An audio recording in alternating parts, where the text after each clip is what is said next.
Hi, and welcome back to the panel today, guys. Hey, episode 284 happening here.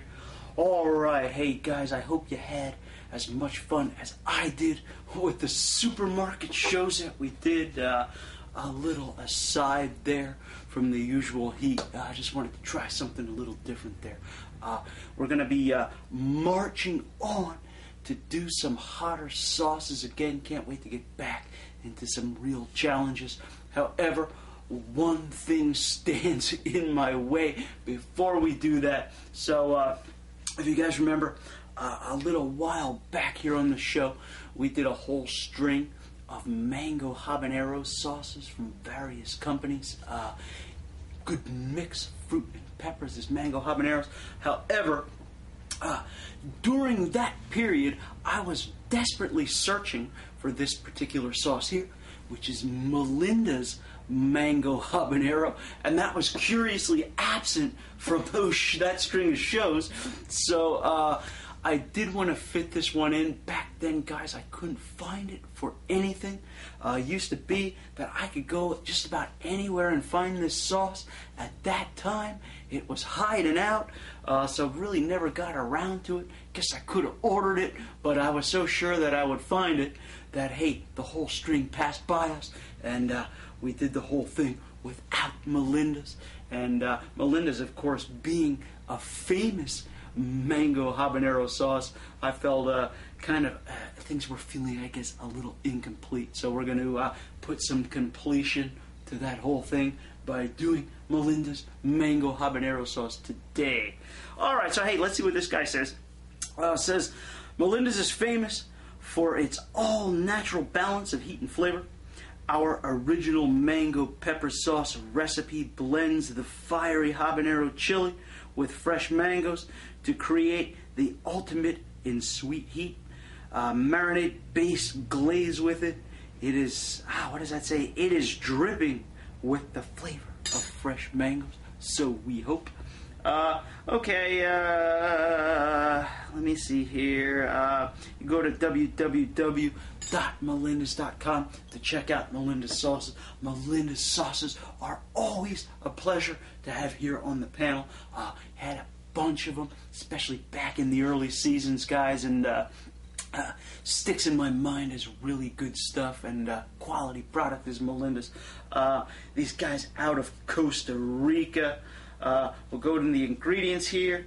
Says fresh mangoes, carrots, sugar, cane vinegar,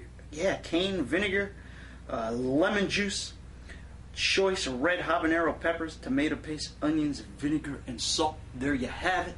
Let me cut the neck label here, and we'll take a look at what the Melinda sauce looks like, and shake that up good.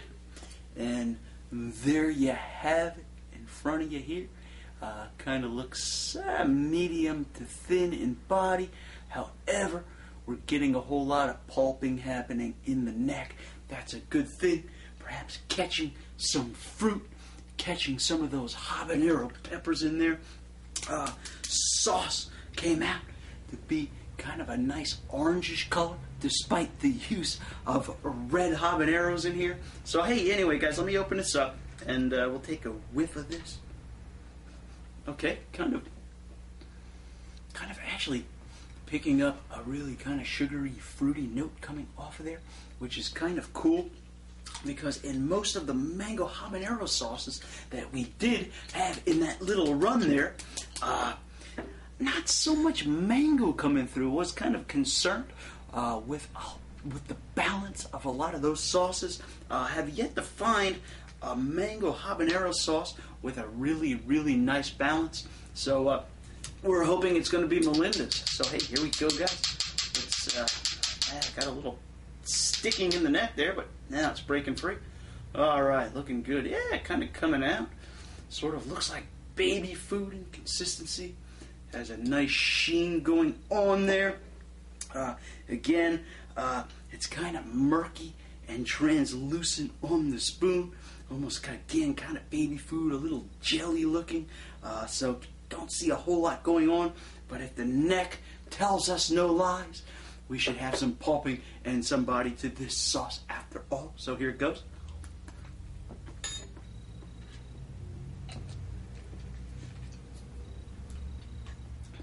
All right, hey, yeah.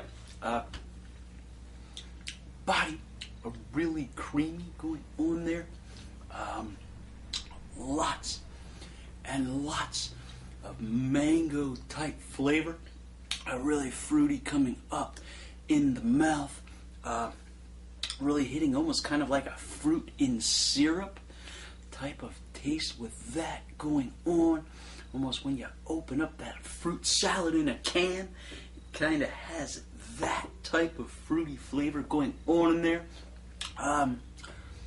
Really mild on the pepper flavor, really mild on the heat, though that, particularly the flavor, kind of coming in towards the back of the tongue area, kind of getting a slight bit of pepper astringency, but hey, nothing you can shake a stick at on that. Really, again, kind of almost like a sweet, fruity, syrupy, sugary type of taste going on there. Nothing being super cloying or being super sweet, but definitely the mango in big letters being being out there in the forefront, no doubt. I'm going to try a little bit more of this just to see if I can search out some of that pepper flavor.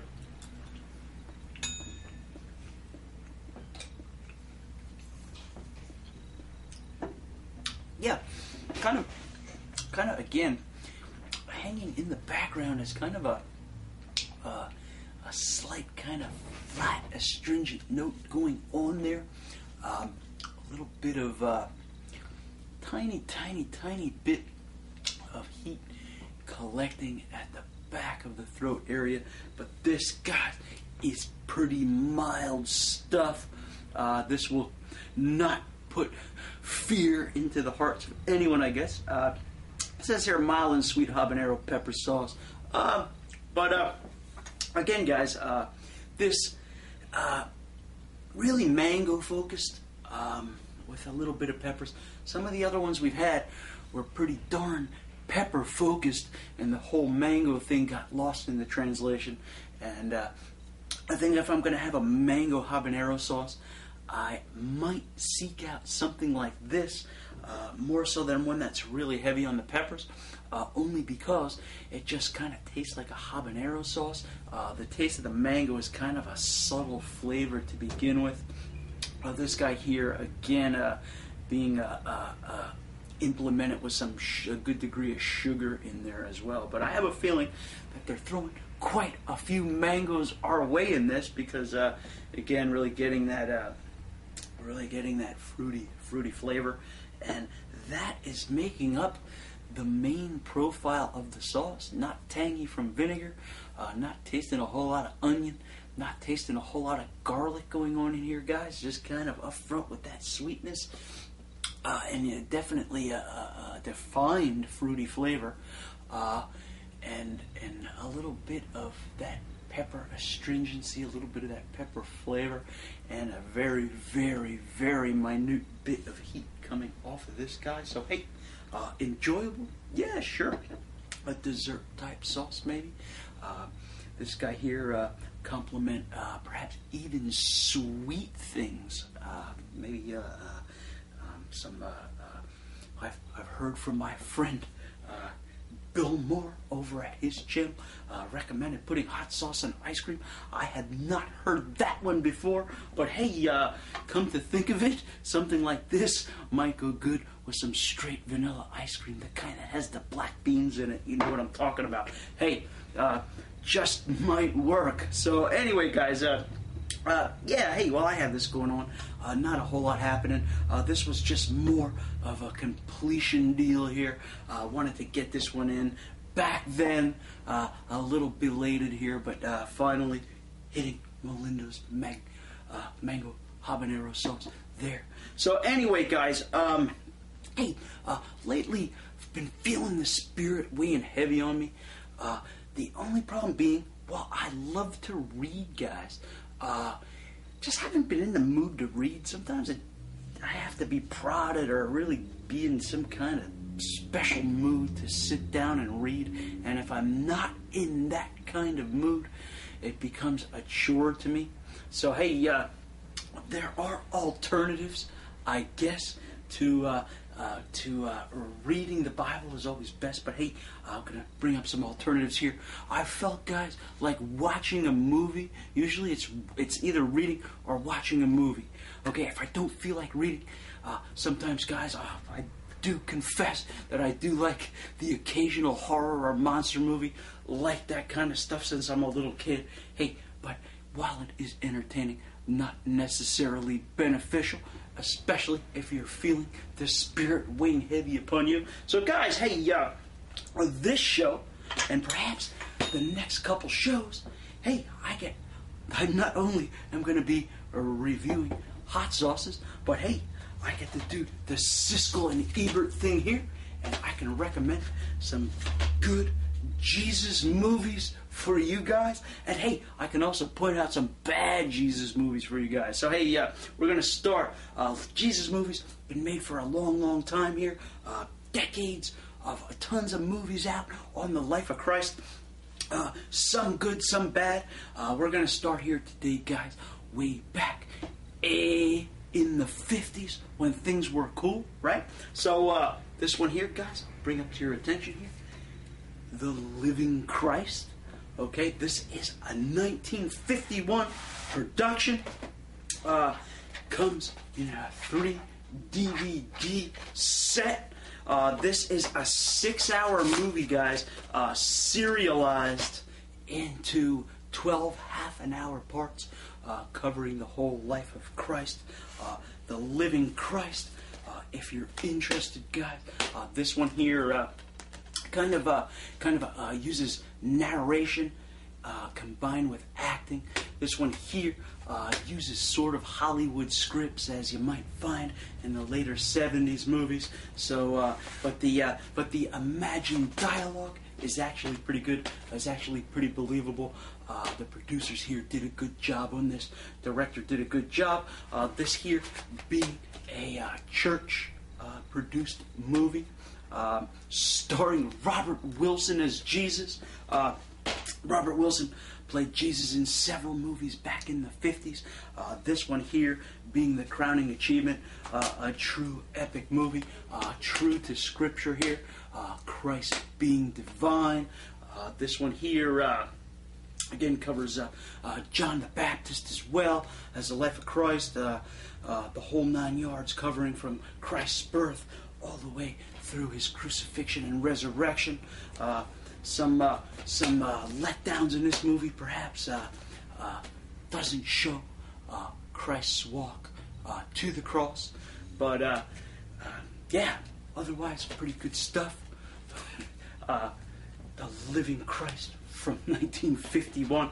Guys, which leads us to The Living Bible, another 6-hour movie on Jesus, serialized into 12 half-hour parts.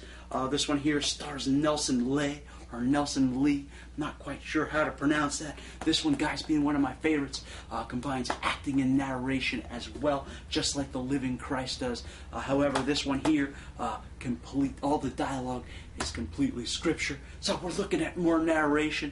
But yeah, pretty good stuff going on here. This one again covers Christ's birth all the way through Christ's resurrection, and this one even covers the ground after he's resurrected, covers more ground than any other film. 6-hour movie on Jesus.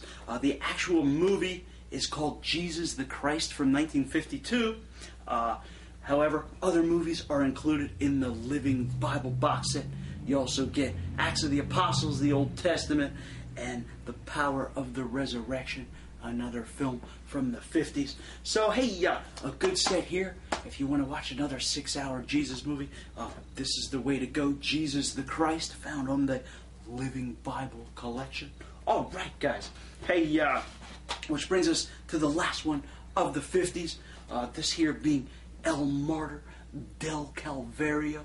Guys, this is a Mexican Jesus movie from 1952.